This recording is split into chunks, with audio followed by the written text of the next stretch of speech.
Project 2025, analyzing the far-right blueprint aiming to reshape American governance and society.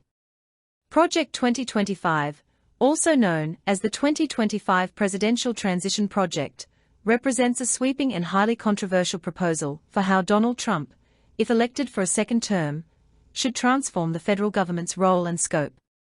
Compiled by the Conservative Heritage Foundation and supported by over 100 other conservative organizations, the 900-page manifesto titled Mandate for Leadership, the Conservative Promise outlines a vision deeply rooted in Christian nationalism and far-right ideologies. This analysis critically examines the key elements of Project 2025, its potential implications, and the broader context within which it operates. The manifesto, released last year, is an ambitious document that seeks to consolidate power within the executive branch, dismantle existing federal structures, and impose a Christian nationalist agenda on American society. The Heritage Foundation, which has a long history of influencing conservative policy, has partnered with influential figures from Trump's previous administration to craft this extensive guide. Kevin Roberts, the president of the Heritage Foundation, has characterized the initiative as part of a Second American Revolution, underscoring its radical nature. Despite Trump's public attempts to distance himself from Project 2025, his historical ties to the Heritage Foundation and the involvement of his former aides in the project suggest otherwise.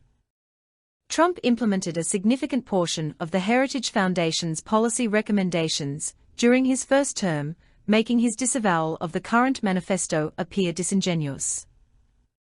Critics like Olivia Troy, a former advisor to Mike Pence, have called Trump's denial ludicrous, pointing out the extremity of the plan and its potential electoral repercussions.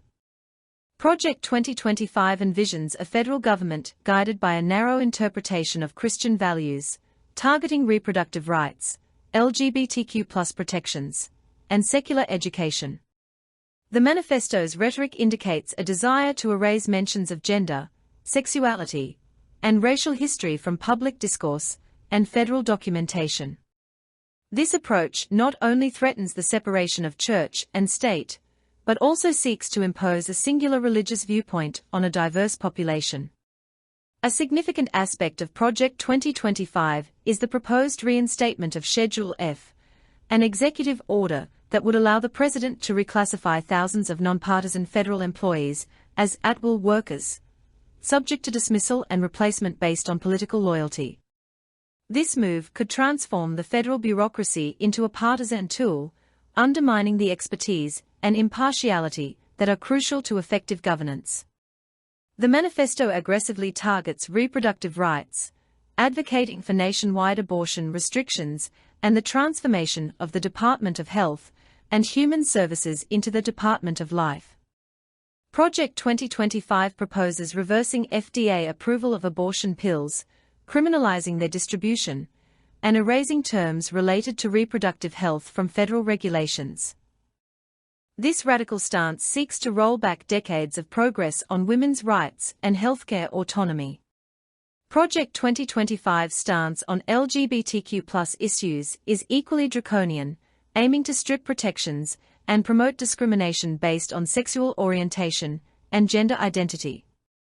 The manifesto includes proposals to ban gender-affirming care for minors, restrict access to gender reassignment surgeries, and reinstate the transgender military ban.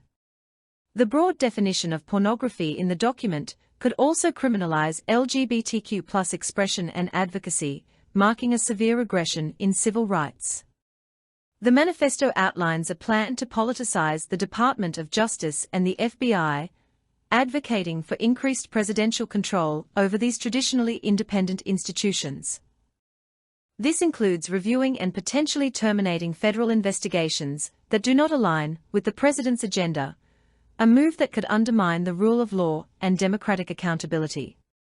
Project 2025 calls for stringent immigration policies, including the construction of a more extensive border wall, the militarization of border enforcement, and the revocation of temporary protected status for hundreds of thousands of immigrants. These measures reflect a hardline stance that prioritizes exclusion and deportation over humane immigration reform. The manifesto proposes dismantling the Department of Education, eliminating teachers' unions, and privatizing education. It seeks to remove federal oversight from education funding, potentially exacerbating inequalities and undermining public education. The document also targets curricula related to critical race theory and gender studies, aiming to enforce a narrow, ideologically driven educational agenda. Project 2025 rejects the scientific consensus on climate change, advocating for the reduction of the Environmental Protection Agency's role and the expansion of fossil fuel extraction. This position not only threatens environmental sustainability, but also disregards the urgent need for climate action. Project 2025 represents a radical departure from established norms of governance, aiming to concentrate power within the executive branch and impose a far-right, Christian nationalist agenda on American society. The manifesto's proposals threaten to erode civil rights, undermine public institutions, and exacerbate social divisions.